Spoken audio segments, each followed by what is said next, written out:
Good morning, students. Welcome to this video session. Today we are discussing about food resources.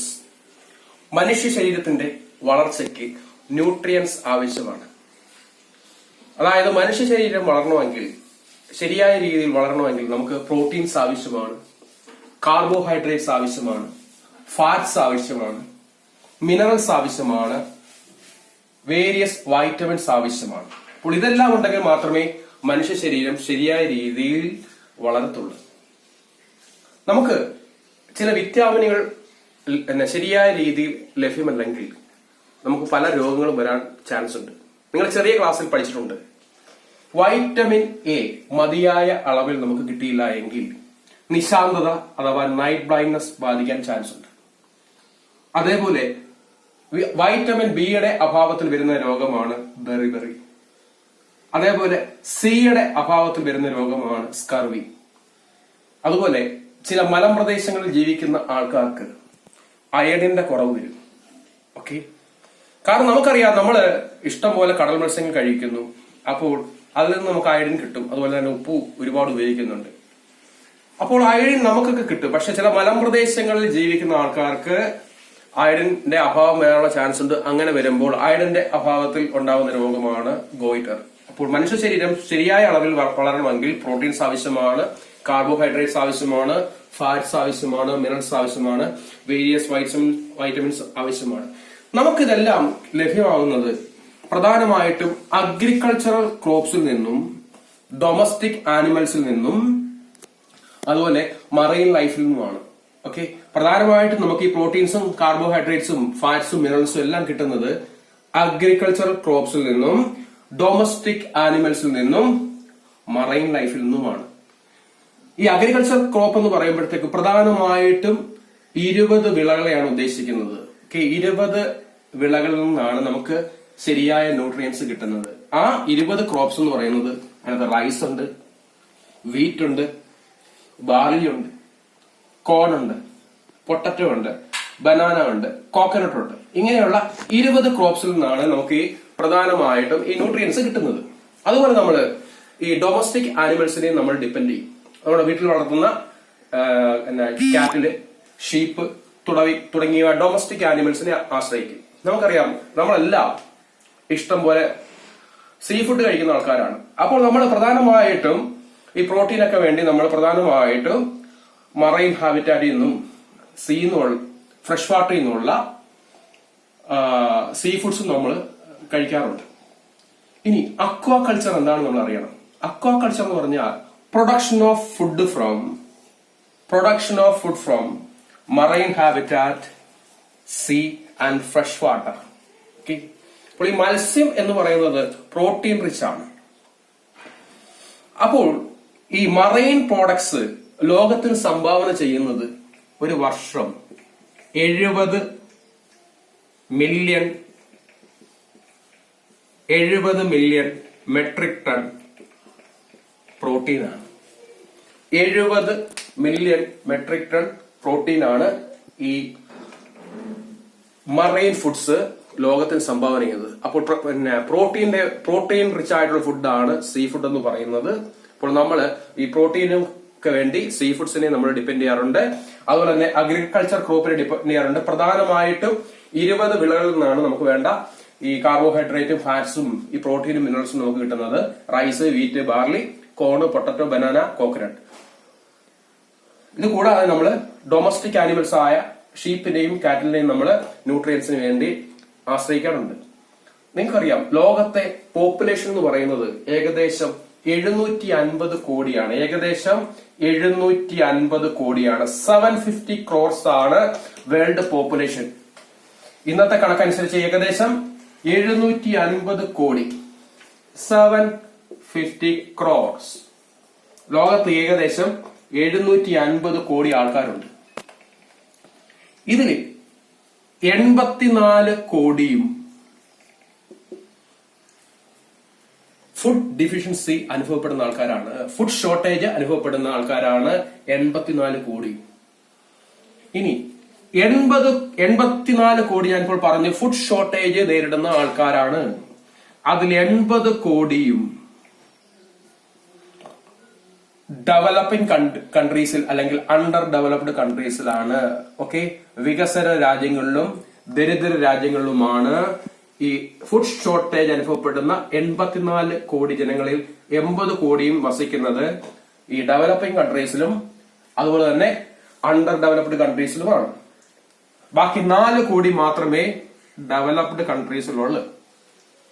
ഇനി നമുക്കറിയാം ഇന്ത്യയുടെ population എന്ന് പറഞ്ഞു കഴിഞ്ഞാൽ ഏകദേശം 135 കോടിയാണ്. 135 കോടി. ഈ 135 കോടിയിൽ 30 കോടി ജനങ്ങളും ഫുഡ് ഷോർട്ടേജ് അനുഭവപ്പെടുന്നു. ഫുഡ് ഷോർട്ടേജ് അനുഭവപ്പെടുന്നു. ഇനി നിങ്ങൾ അറിയേണ്ട ഒരു കാര്യം എന്ന് പറഞ്ഞു കഴിഞ്ഞാൽ എന്താണ് അണ്ടർ ന്യൂട്രീഷൻ? Under nutrition. അതുപോലെ എന്താണ് മാൽ ന്യൂട്രീഷൻ? ഇത് രണ്ടും നമ്മൾ എന്താണെന്ന് അറിയാം. അണ്ടർ ന്യൂട്രീഷൻ എന്താണ്, മാൽ ന്യൂട്രീഷൻ എന്താണ്?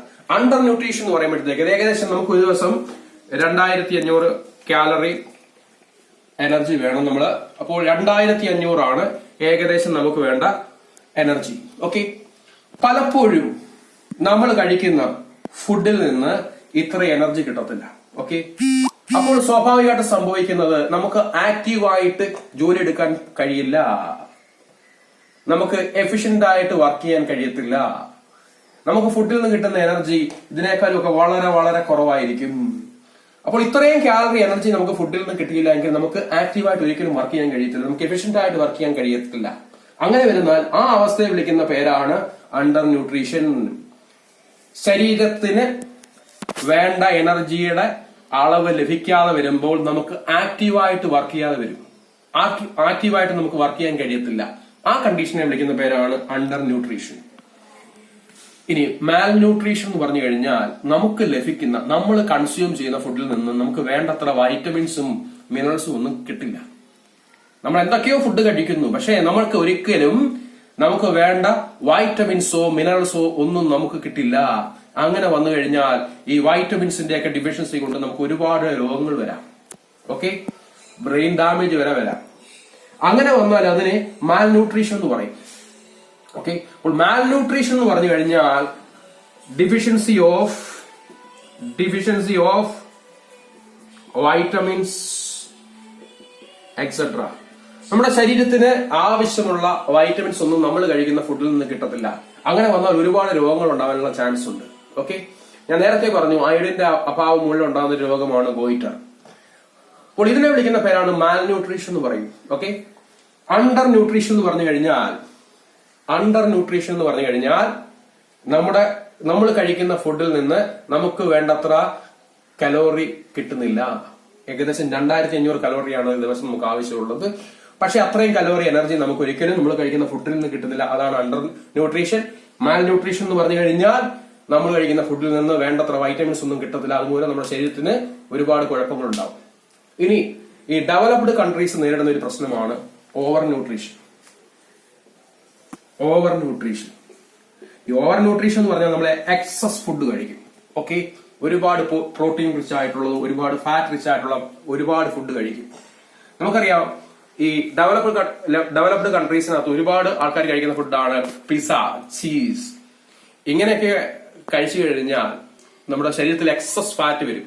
ഈ എക്സസ് ഫാറ്റ് വന്നുള്ള ഒരു കുഴപ്പം എന്ന് പറഞ്ഞു കഴിഞ്ഞാൽ ഹൈ ബ്ലഡ് പ്രഷർ ഉള്ള ചാൻസ് ഉണ്ട്, ഹൈ BP വരാനുള്ള ചാൻസ് ഉണ്ട്. ഹൈ BP, അതുപോലെ ഹാർട്ട് അറ്റാക്ക്, ഇതെല്ലാം വരാനുള്ള ചാൻസ് ഉണ്ട്. ഓവർ ന്യൂട്രീഷൻ ആയാലും പ്രശ്നമാണ്. നമ്മൾ എക്സസ് ആയിട്ട് ഫാറ്റും മറ്റുള്ള പ്രോട്ടീനും ഒക്കെ കഴിച്ചു കഴിഞ്ഞാൽ ഒരുപാട് കുഴപ്പങ്ങൾ ഉണ്ടാവും. അതുപോലെ ഹൈ BP വരാനുള്ള ചാൻസ് ഉണ്ട്, ഹാർട്ട് അറ്റാക്ക് വരാനുള്ള ചാൻസസ് ഉണ്ട്. ഓക്കെ, ഇനിയാണ് നമ്മൾ പഠിക്കാൻ പോകുന്നത് changes produced by agriculture. Okay, agriculture produce ചെയ്യുന്ന ചേഞ്ചസ് ആണ് ഇനി നമ്മൾ പഠിക്കാൻ പോകുന്നത്. അഗ്രികൾച്ചർ പ്രൊഡ്യൂസ് ചെയ്യുന്ന ചേഞ്ചസ്.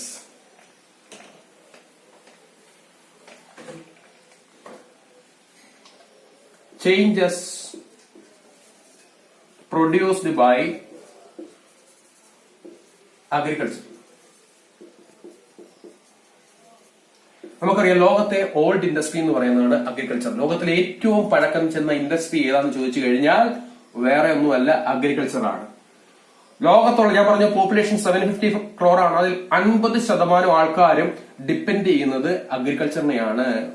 കൃഷിയെ ആശ്രയിച്ചാണ് 50% ആൾക്കാരും ജീവിക്കുന്നത്. ഇനി ഈ അഗ്രികൾച്ചർ എൻവയോൺമെന്റിൽ 2 തരം ചേഞ്ചസ് ഉണ്ടാക്കാറുണ്ട്. ഒന്ന് ഓൺ സൈറ്റും, 2 ഓഫ് സൈറ്റ്. അപ്പോൾ അഗ്രികൾച്ചറിൽ 2 തരം ചേഞ്ചസ് ഉണ്ടാക്കാറുണ്ട്. ഒന്ന് ഓൺ സൈറ്റ് ആണ്, മറ്റൊന്ന് ഓഫ് സൈറ്റ് ആണ്. ഓൺ സൈറ്റ് എന്ന് പറഞ്ഞു കഴിഞ്ഞാൽ ആ കൃഷി നടക്കുന്ന ഏരിയയിൽ ഉണ്ടാക്കുന്ന ചേഞ്ചിനെ വിളിക്കുന്ന പേരാണ് ഓൺ സൈറ്റ്. നമ്മൾ ആ കൃഷി ചെയ്യുന്ന ഏരിയയിൽ ഉണ്ടാക്കുന്ന ചേഞ്ചിനെ വിളിക്കുന്ന പേരാണ് ഓൺ സൈറ്റ് ചേഞ്ച്. ഇനി ഓഫ് സൈറ്റ് ചേഞ്ച് എന്ന് പറഞ്ഞു കഴിഞ്ഞാൽ ആ കൃഷി ചെയ്യുന്ന ഏരിയയിലല്ലാതെ കുറെ ദൂരെ മാറി എൻവയോൺമെന്റിൽ ഉണ്ടാക്കുന്ന ചേഞ്ച് ആണ് ഓഫ് സൈറ്റ്. അപ്പോൾ on site change, off site change തമ്മിലുള്ള ഡിഫറൻസ് എന്ന് പറഞ്ഞു കഴിഞ്ഞാൽ, ഓൺ സൈറ്റ് ചേഞ്ച് എന്ന് പറഞ്ഞു കഴിഞ്ഞാൽ ആ അഗ്രികൾച്ചർ നടക്കുന്ന ആ ഏരിയയിൽ ഉണ്ടാക്കുന്ന ചേഞ്ചിനെ വിളിക്കുന്ന പേരാണ് on site change. Off site change എന്ന് പറഞ്ഞു കഴിഞ്ഞാൽ ആ കൃഷി നടക്കുന്ന ഏരിയയിലല്ല കുറച്ച് ദൂരെ അകലെ എൻവയോൺമെന്റിൽ പ്രൊഡ്യൂസ് ചെയ്യുന്ന ചേഞ്ച് ആണ് പിന്നെ ഓഫ് സൈറ്റ് ചേഞ്ച്. ഇനി ഈ അഗ്രികൾച്ചർ എൻവയോൺമെന്റിൽ ഉണ്ടാക്കുന്ന ചേഞ്ചസിനെ 3 ക്ലാസിഫൈ ചെയ്യാം: ലോക്കൽ, റീജിയണൽ ആൻഡ് ഗ്ലോബൽ. അപ്പോൾ അഗ്രികൾച്ചർ എൻവയോൺമെന്റിൽ ഉണ്ടാക്കുന്ന ചേഞ്ചസിനെ 3 ക്ലാസിഫൈ ചെയ്യാം. ഒന്ന് ലോക്കല്, രണ്ടാമത്തെ റീജിയണല്, മൂന്നാമത്തെ ഗ്ലോബൽ. ലോക്കൽ ചേഞ്ച് എന്ന് പറഞ്ഞു കഴിഞ്ഞാൽ പലപ്പോഴും നമുക്കറിയാം, നമ്മൾ ഒരുപാട് ഫെർട്ടിലൈസേഴ്സും മറ്റും ഈ കൃഷിക്ക് വേണ്ടി ഉപയോഗിക്കാറുണ്ട്. ഓക്കെ, ഒരുപാട് ഫെർട്ടിലൈസറും മറ്റും ഈ കൃഷിക്ക് വേണ്ടി ഉപയോഗിക്കാറുണ്ട്. അപ്പോൾ ഇതിനകത്ത് ഒരുപാട് ഹാർംഫുൾ ആയിട്ടുള്ള കെമിക്കൽസ് ഉണ്ട്. അപ്പോൾ ഈ കൃഷി ചെയ്ത് അതിനുശേഷം മഴയൊക്കെ പെയ്യുന്നു, ഈ ഫെർട്ടിലൈസേഴ്സ് ഒലിച്ചു പോയി നദിയിലും മറ്റും കലരും, അല്ലെങ്കിൽ കുളത്തിലും മറ്റും കലരും. അപ്പോൾ സ്വാഭാവികമായിട്ടും സംഭവിക്കുന്നത് ആ സ്ഥലങ്ങളിലെ ഫിഷിനെ മറ്റും ഇത് അഫക്ട് ചെയ്യും, ഫിഷും മറ്റും കൊല്ലപ്പെടും. അതിനെ വിളിക്കുന്ന പേരാണ് ലോക്കൽ ചേഞ്ച്.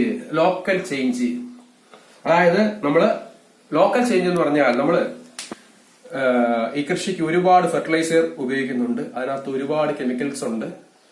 അപ്പോൾ മഴയൊക്കെ പെയ്യുന്നു, മണ്ണിലിപ്പ് സംഭവിക്കും, ഈ മണ്ണൊക്കെ ഒലിച്ചു പോയി. ഈ മണ്ണിനകത്ത് നമുക്കറിയാം ഈ ഫെർട്ടിലൈസേഴ്സ് ഉണ്ട്, അതിനകത്ത് കെമിക്കൽസ് ഉണ്ട്.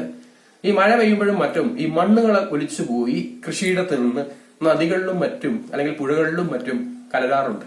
അപ്പോൾ ഈ കെമിക്കൽ കോമ്പൗണ്ട്സും നദിയിലും പുഴയിലും കുളത്തിലും ഒക്കെ കലരും. അങ്ങനെ അവിടുത്തെ ഫിഷിനെ ഇത് കൊല്ലാറുണ്ട്, മത്സ്യങ്ങളെ ഇത് കൊല്ലാറുണ്ട്. അതിനെ വിളിക്കുന്ന പേരാണ് ലോക്കൽ ചേഞ്ച്. രണ്ടാമത്തെ ചേഞ്ച് എന്ന് പറഞ്ഞാൽ റീജിയണൽ ചേഞ്ച് ആണ്. റീജിയണൽ ചേഞ്ച് എന്ന് പറഞ്ഞാൽ ഹാർംഫുൾ ആയിട്ടുള്ള ഈ കെമിക്കൽസും മറ്റും ഒലിച്ചു പോയി സമുദ്രത്തിൽ കലരും. സമുദ്രത്തിൽ കലരുമ്പോൾ അത് സമുദ്രത്തിലുള്ള ഈ കോറൽ റീഫിനും മറ്റും ഡാമേജ് ഉണ്ടാക്കും, പവിഴപ്പുറ്റിനും മറ്റും ഡാമേജ് ഉണ്ടാക്കും. അതിനെ വിളിക്കുന്ന പേരാണ് റീജിയണൽ ചേഞ്ച്. അതായത് ഹാർംഫുൾ ആയിട്ടുള്ള ഫെർട്ടിലൈസറും കെമിക്കൽ കോമ്പൗണ്ട്സും മണ്ണിൽ നിന്നൊക്കെ ഒലിച്ചു പോയി സമുദ്രത്തിൽ കലർന്ന് അത് ഈ കോറൽ റീഫിനും പവിഴപ്പുറ്റിനും മറ്റും ഒരുപാട് ദോഷം ഉണ്ടാക്കും. അതിനെ വിളിക്കുന്ന പേരാണ് റീജിയണൽ ചേഞ്ച്. ഈ റീജിയണൽ ചേഞ്ചിനകത്ത് ഇത് കൂടാതെ ഡീഫോറസ്റ്റേഷൻ ഉൾപ്പെടും. ഓക്കെ, കൃഷിക്ക് വേണ്ടി അനിയന്ത്രിതമായിട്ട് ഡീഫോറസ്റ്റേഷൻ നടക്കും, അതും ഈ റീജിയണൽ ചേഞ്ചിനകത്ത് ഉണ്ടാകും. അഗ്രികൾച്ചർ മൂലം ഉണ്ടാകുന്ന റീജിയണൽ ചേഞ്ചിന് ഒരു ഉദാഹരണമാണ് ഡീഫോറസ്റ്റേഷൻ. അതായത് കൃഷിക്കും മറ്റും വനം വെട്ടുന്നത് റീജിയണൽ ചേഞ്ചിനകത്ത് ഉൾപ്പെടുത്തും. ഇനിയുള്ളത് ഗ്ലോബൽ ചേഞ്ച് ആണ്. ഗ്ലോബൽ ചേഞ്ച് എന്ന് പറഞ്ഞാൽ ഈ അഗ്രികൾച്ചർ മൂലം ഉണ്ടാകുന്ന ക്ലൈമറ്റ് ചേഞ്ചിനെയാണ് ഗ്ലോബൽ ചേഞ്ചിനകത്ത് ഉൾപ്പെടുത്തിയിരിക്കുന്നത്. അഗ്രികൾച്ചർ മൂലം ഉണ്ടാകുന്ന ക്ലൈമറ്റ് ചേഞ്ച് ആണ് ഗ്ലോബലിനകത്ത് ഉൾപ്പെടുത്തിയിരിക്കുന്നത്. ഇങ്ങനെയാണ് അഗ്രികൾച്ചർ മൂലം ഉണ്ടാകുന്ന 3 ചേഞ്ചസ്. ഒന്ന് ലോക്കല്, ഒന്ന് റീജിയണല്, മറ്റൊന്ന് ഗ്ലോബല്. ഓക്കെ, ഇത്രയുള്ള ഈ ഫുഡ് റിസോഴ്സിനെ പറ്റിയുള്ള വീഡിയോ. Okay, thank you.